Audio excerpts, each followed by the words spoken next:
నమ్మకం కోల్పోతున్నారు. మీరు రీసెంట్గా చూసుంటే స్టార్ హెల్త్ ఇన్సూరెన్స్ లాంటి పెద్ద పెద్ద కంపెనీలు కూడా చివరి నిమిషంలో క్లెయిమ్ చేసుకునే విషయంలో చేతులు ఎత్తేస్తున్నాయని వాళ్ళు రోడ్డు ఎక్కి మీడియాను ఆశ్రయిస్తున్న పరిస్థితి కనిపిస్తుంది. వాళ్ళకి మాకు ఇన్సూరెన్స్ వస్తుందనుకుంటే మీరు చెప్పినట్టు ఏదో రీజన్ చూపించి నీకు షుగర్ ఉందనో బీపీ ఉందనో క్లెయిమ్ చేయట్లేదు. వాళ్ళు అన్ని రోజులు కట్టిన డబ్బులు వేస్ట్ అవుతున్నాయి, వారికి ఆ పాలసీ ఉపయోగపడట్లేదు. ఇలాంటి టైంలో ప్రభుత్వం కూడా ఏదో బీమాలు ఇన్సూరెన్స్లు అని చెప్పి ఇలా వెళ్ళడం నిజంగా ఎంతవరకు ప్రయోజనకరం ప్రజలు? అంటే వీళ్ళ చేతిలో ఉన్న మీడియా ద్వారా సూపర్ శబాష్ అని ఇలా ఈపీలో కొట్టుకుంటారు. తప్పించేమన్నా ప్రాక్టికల్ గా మైనస్ అక్కడ నేను చెప్తున్నా, నేనే బాధితుడిని. అదే ఇప్పుడు మా అమ్మకి ఇన్సూరెన్స్ కట్టా, అది క్లెయిమ్ కాదంటాడు. డబ్బులు తీసుకున్నావు, నువ్వు 40,000 తీసుకున్నాడు. తీసుకున్నాడు తీసుకునేటప్పుడు చెప్పాలి కదా. మా అమ్మ అప్పటికే అనారోగ్యం పాలై ఆసుపత్రిలో జాయిన్ అయ్యి ఇంటికి వచ్చిన తర్వాత డిశ్చార్జ్ అయ్యాక అమ్మ వయసుకు కూడా ఉందయ్యా అన్నారు.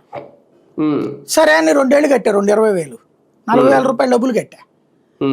కట్టాక చివరిలో ప్రాణాపాయ పరిస్థితుల్లో ఉన్నప్పుడు బెడ్ రిటర్న్ అయితే పైసా ఇవ్వలాడు. పైగా ఇంతకు ముందు తెలియదు అంటాడు. అదే అంతకుముందు క్లియర్గా చెప్పా నేను. అదే చెప్తున్నా, ఏజెంట్లేమో మనకి ఒక రకంగా చెప్తారు, క్లెయిమ్ చేసేటప్పుడు ఇంకో రకంగా చెప్తారు.